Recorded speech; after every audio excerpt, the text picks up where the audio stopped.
From the Faerie Queene, Book 1, Canto I, by Edmund Spenser. Lo, I the man, whose muse whilom did mask, as time her taught in lawly shepherd's weeds, am now enforced a far unfitter task, for trumpets stern to chong mine oaten reeds, and sing of knights and ladies' gentle deeds, whose praises having slept in silence long, me, all too mean, the sacred muse ereats, to blazon broad amongst her learned throng.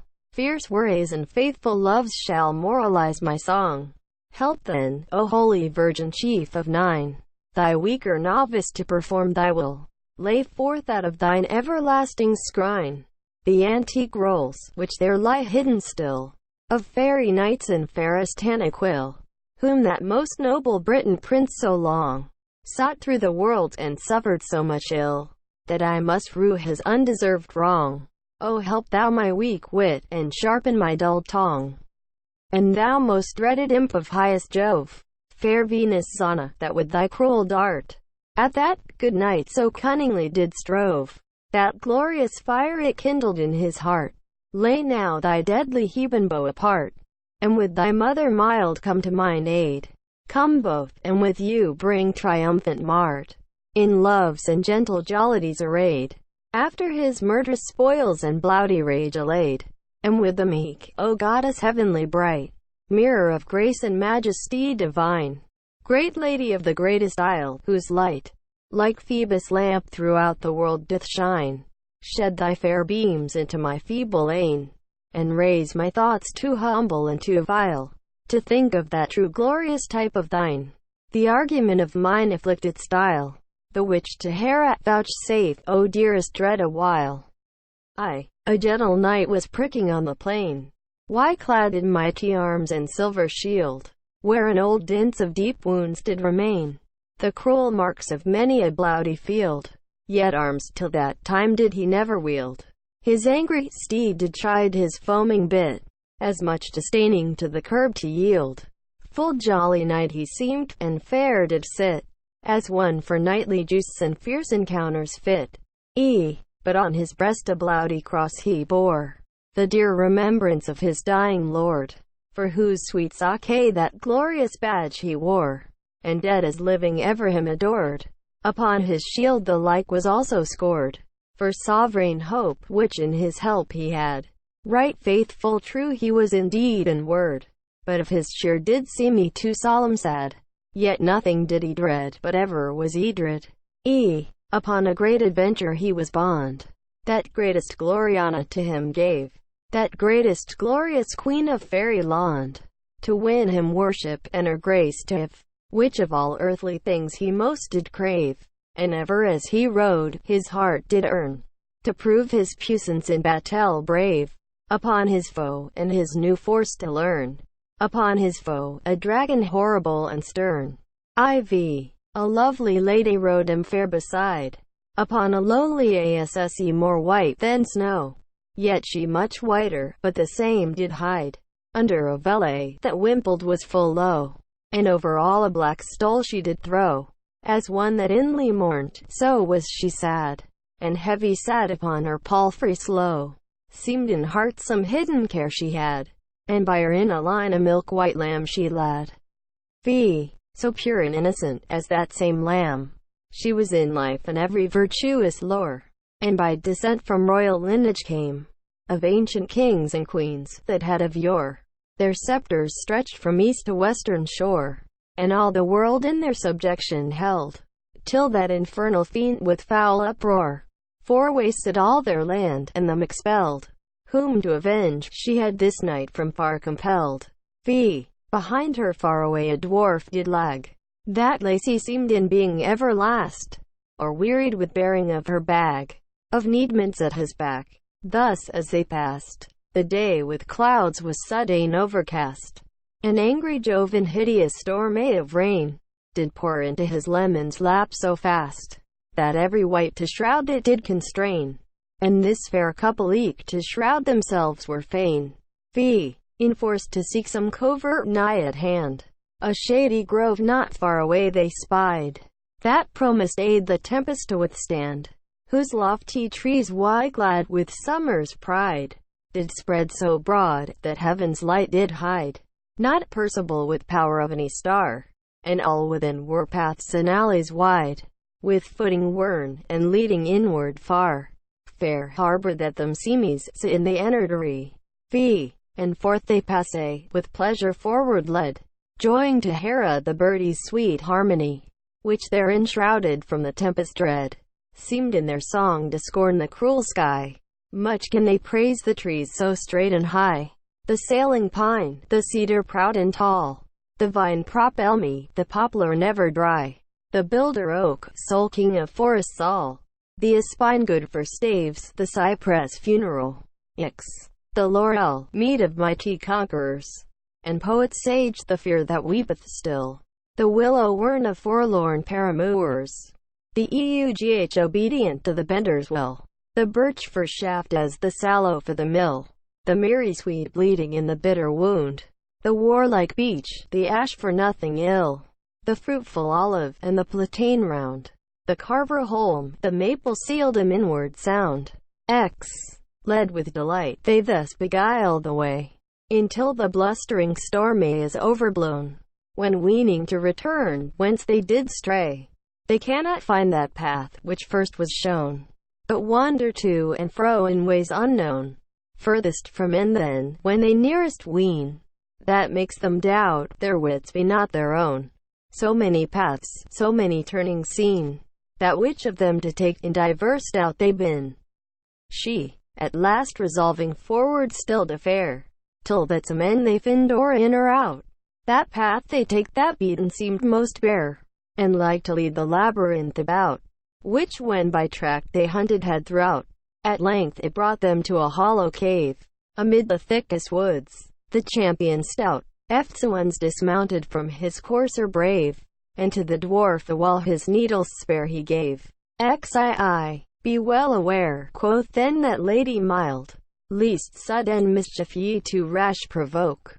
The danger hid, the place unknown and wild, breeds dreadful doubts, oft fire is without smoke, and peril without show, therefore your stroke, Sir Knight, withhold, till further trial made.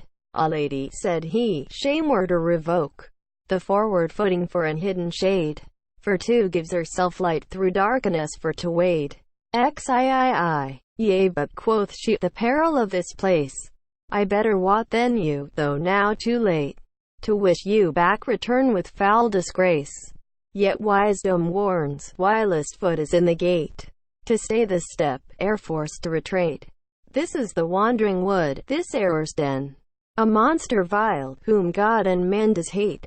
Therefore I read beware, fly, fly, quoth then the fearful dwarf's smiley face, this is no place for living men. Xiv, but full of fire and greedy hardiment, the youthful knight could not for aught be stayed, but forth unto the darksome hole he went, and looked in, his glistering armor made a little glooming light, much like a shade, by which he saw the ugly monster plain, half like a serpent horribly displayed, but t'other half did woman's shape retain, most loathsome, filthy, foul, and full of vile disdain. Xv, and as she lay upon the dirty ground, her huge long tail her den all over spread, yet was in knots, and many bots upwound, pointed with mortal sting, of her there bred 1,000 young ones, which she daily fed, sucking upon her poisonous dugs, each one of sundry shapes, yet all ill-favored. As soon as that uncouth light upon them shone, into her mouth they crept, and sudden all were gone. Xvi, their dam upstart, out of her den afraid, and rushed forth, hurling her hideous tail about her cursed head, whose folds displayed were stretched now forth at length without entrail. She looked about, and seeing one in mail, armed to point, sought back to turn again, for light she hated as the deadly bale. I went in desert darkness to remain, where plain none might her see, nor she see any plain. Xvii, which when the valiant elf perceived, he leapt, as leon fierce upon the flying prey, and with his trenchant blade her boldly kept from turning back, and forced her to stay. Therewith enraged she loudly gone to bray, and turning fierce, her speckled tail advanced threatening her angry sting, him to dismay, who not aghast, his mighty hand enhanced. The stroke down from her head unto her shoulder glanced. XVIII. Much daunted with that dint, her sense was dazed. Yet kindling rage, herself she gathered round, and all at once her beastly body raised, with doubled forces high above the ground, though wrapping up her wretched stern around, leapt fierce upon his shield, and her huge train, all suddenly about his body wound. That hand or foot to stir he strove in vain. God help the man so wrapped in error's endless train. XIX. His lady, sad to see his sore constraint, cried out, Now, Sir Knight, show what ye be. Add faith unto your force, and be not faint. Strangle her, else she sure will strangle thee. That when he heard, in great perplexity, his gall did grate for grief and high disdain, and knitting all his force got one hand free, wherewith he gripped her gorge with so great pain, that soon to loose her wicked bands did her constrain. XX. Therewith she spewed out of her filthy maw a flout of poison horrible and black, full of great lumpies of flesh and gobbets raw, which stunk so vividly that it forced him slacky his grasping hold, and from her turned him back. Her vomit full of books and papers was, with loathly frogs and toads, which eyes did lack, and creeping sought way in the weedy graw. Her filthy par break all the place defiled has. XXI. As when old Father Nihilus gins to swell, with timely pride above the Egyptian vale, his fatty waves do fertile slime out well, and overflow each plain and lolly dale.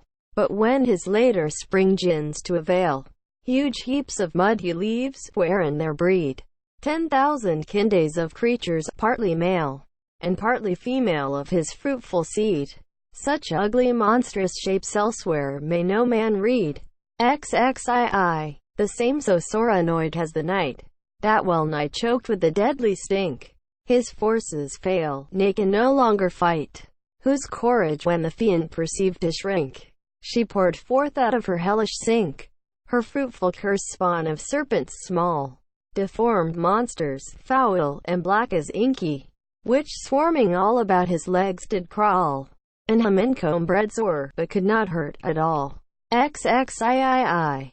As gentle shepherd in sweet eventide, when ruddy Phoebus gins to welcome west, high on an hill, his flock devoin wide, marks which do bite their hasty supper best, a cloud of cumbrous gnats do him molest, all striving to infix their feeble stings, that from their annoyance he nowhere can rest, but with his clownish hands their tender wings he brusheth oft, and oft doth mar their murmurings. XXIV. Thus ill bested, and fearful more of shame than of the certain peril he stood in, half furious unto his foe he came, resolved in mind all suddenly to win, or soon to lose before he once would lin, and strook at her with more than manly force, that from her body full of filthy sin, he raft her hateful head without remorse. A stream of coal-black blood forth gushed from her course. XXV. Her scattered brood, soon as their parent dear, they saw so rudely falling to the ground, groaning full deadly, all with troublous fear, gathered themselves about her body round, weening their wonted entrance to have found at her wide mouth, but being there withstood, they flocked all about her bleeding wound, and sucked up their dying mother's blood, making her death their life, and eke her hurt their good. XXVI. That detestable sight him much homage to see two kindly imps of heaven accursed, devour their dam, on whom while so egazd, having all satisfied their bloudy thirst, their bellies swoln he saw with filthnessy burst, and bowels gushing forth, well were the end of such as drunk her life, the which them nursed.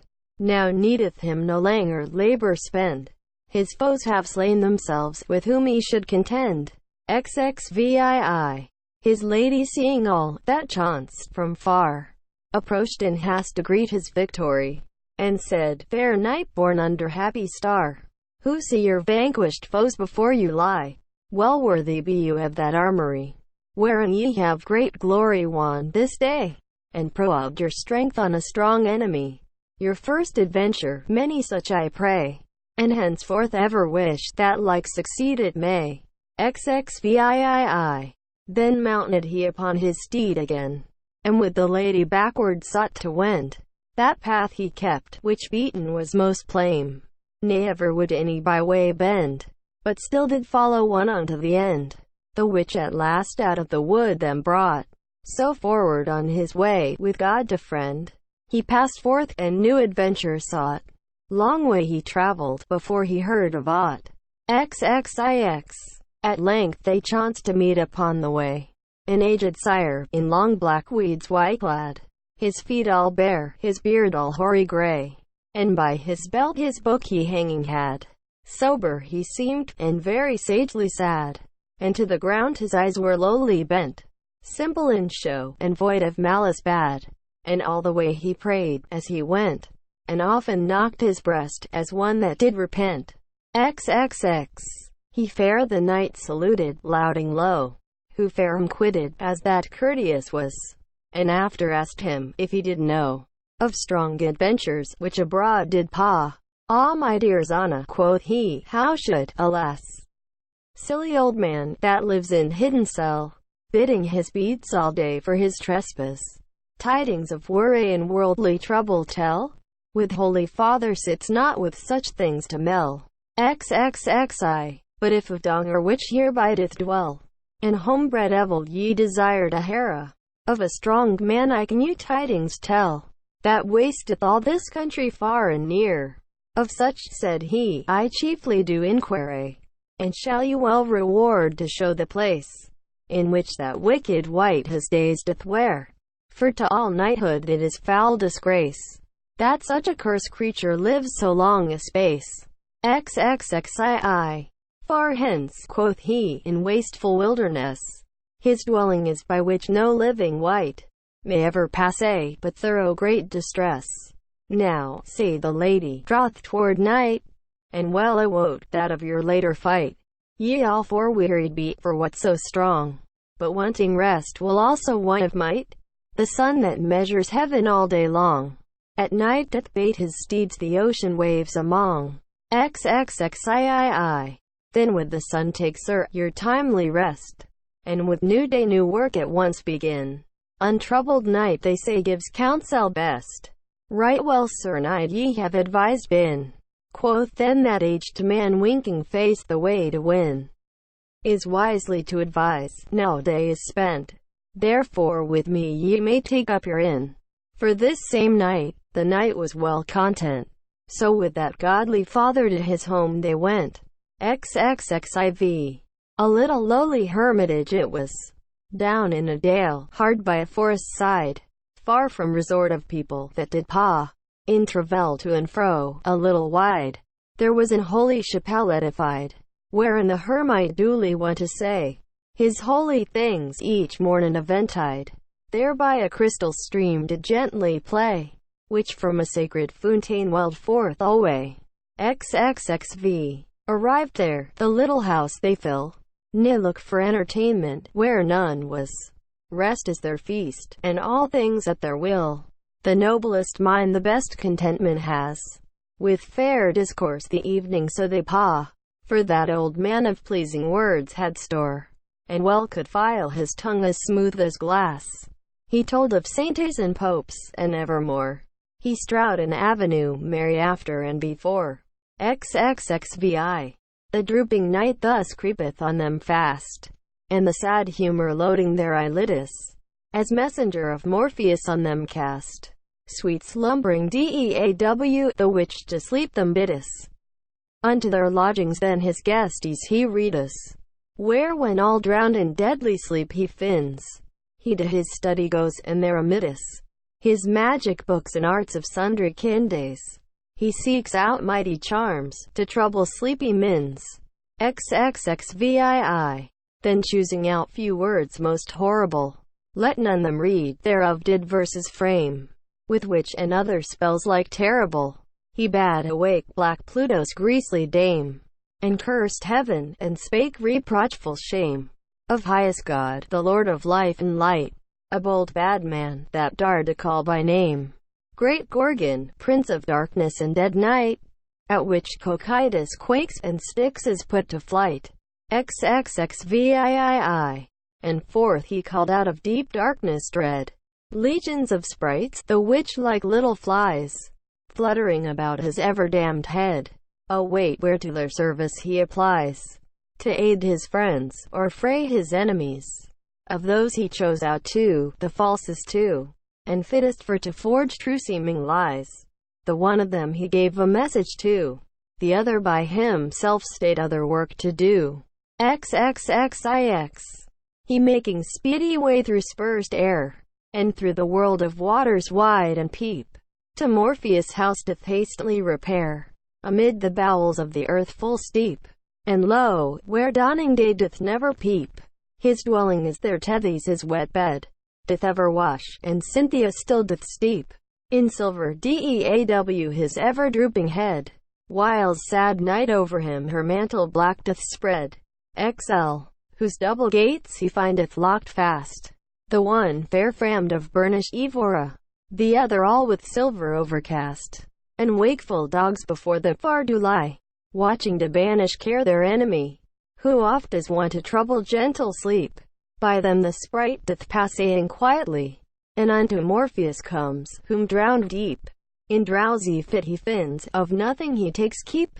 XLI. And more, to lull him in his slumber soft, a trickling stream from high rock tumbling down, an ever-drizzling rain upon the loft. Mixt with a murmuring winda, much like the sound of swarming bees, did cast him in a swoon. No other noise, nor people's troublous cries, as stiller wont tannoy the walled town, might there be heard, but careless quiet lies, wrapped in eternal silence far from enemies. XLII. The messenger approaching to him spake, but his lost words returned to him in vain. So sound he slept that naught mought him awake. Then rudely he him thrust, and pushed with pain, whereat he gone to stretch, but he again shook him so hard, that forced him to speak, as one then in a dream, whose drier brain, intost with troubled sights and fancies weak, he mumbled soft, but would not all his silence break. XLII. The sprite then gone more boldly him to wake, and threatened unto him the dreaded name of Hecate, whereat he gone to quake, and lifting up his lumpish head with blame, half angry asked him, for what he came hither. Quoth he, me Archimago sent, he that the stubborn sprites can wisely tame. He bids thee to him send for his intent, a fit false dream, that can delude the sleeper's scent. XLIV. The god obeyed, and calling forth straightway a diverse dream out of his prison dark, delivered it to him, and down did lay his heavy head, devoid of careful carky, whose senses all were straight benumbed and stark. He back returning by the ivory door, remounted up as light as cheerful lark, and on his lytle winges the dream he bore, in haste unto his lord, where he him left afore. XLV. Who all this while with charms and hidden arts had made a lady of that other sprite, and framed of liquid air her tender partes, so lively, and so like in all men's sight, that weaker sense it could have ravished quite. The maker self, for all his wondrous wit, was nigh beguiled with so goodly sight. Her all in whitey clad, and over it cast a black stole, most like to see me for una fit. XLVI. Now when that idle dream was to him brought, unto that elfin night he bade him fly, where he slept soundly void of evil thought, and with false shoes abuse his fantasy, in sort as he him schooled privily. And that new creature born without her due, full of the maker's guile, with usage sly, he taught to imitate that lady true, whose semblance she did carry under feigned hue. XLVII. Thus well instructed, to their work they hast, and coming where the knight in slumber lay, the one upon his hardy head him plast, and made him dream of loves and lustful play. That night his manly heart did melt away, bathed in one bliss and wicked joy. Then seemed him his lady by him lay, and to him play, and how that false-winged boy her chaste heart had subdued, to learn Dame Pleasure's toy. xlvii, and she herself of beauty sovereign queen. Fair Venus seemed unto his bed to bring her, whom he waking evermore did ween, to be the chastest flower that I did spring. Unearthly branch, the daughter of a king, now a loose leman to vile service bound, and eke the graces seemed all to sing. Hymen, I_o Hymen, dancing all around, while freshest Flora her with Evie garland crowned. XLIX. In this great passion of unwanted lust, or wanted fear of doing aught amiss, he started up, as seeming to mistrust some secret ill, or hidden foe of his. Lo, there before his face his lady is, under Blake still hiding her baited hook, and as half blushing offered him to kiss, with gentle blandishment and lovely look, most like that virgin true, which for her knight him took. All clean dismayed to see so uncouth sight, and half enraged at her shameless guise, he thought have slain her in his fierce despite, but hasty heat tempering with sufferance wise, he stayed his hand, and gone himself advise, to prove his sense, and tempt her feigned truth, wringing her hands in women's piteous wise, though can she weep, to stir up gentle ruth, both for her noble blood, and for her tender youth. And said, Ah, sir, my liege lord and my love, shall I accuse the hidden cruel fate, and mighty causes wrought in heaven above, or the blind God that doth me thus amate, for hoped love to win me certain hate? Yet thus perforce he bids me do, or die. Die is my due, yet rue my wretched state. You, whom my heart avenging destiny hath made judge of my life or death indifferently. Your own dear Sake forced me at first to leave my father's kingdom. There she stopped with tears, her swollen heart her speech seemed to bereave, and then again begun my weaker years, captive to fortune and frail worldly fears. Fly to your faith for succor and sure aid, let me not die in languor and long tears. Why, dame, quoth he, what hath ye thus dismayed? What phrase ye, that were one to comfort it me afraid? Love of yourself, she said, and dear constraint, lets me not sleep, but whilst the weary night, in secret anguish and unpitied plaint, whiles you in careless sleep or drowned quite. Her doubtful words made that redoubted knight suspect her truth, yet since no untruth he knew, her fawning love with foul disdainful spite, he would not shend, but said, Dear dame, I rue that for my sake unknown such grief unto you grew. Live, assure yourself, it fell not all to ground, for all so dear as life is to my heart, I deem your love, and hold me to you bound. Nay, let vain fears procure your needles smart, where cause is none, but to your rest depart. Not all content, yet seemed she to appease her mournful plaintiffs, beguiled of her art, and fed with words that could not choose but please. So sliding softly forth, she turned as to her ease. Long after lay he musing at her mood, much grieved to think that gentle dame so light, for whose defense he was to shed his blood. At last dull weariness of former fight, having erucked asleep his irksome sprite, that troublous dream gone freshly toss his brain, with bowers, and beds, and ladies' dear delight. But when he saw his labor all was vain, with that misformed sprite he back returned again.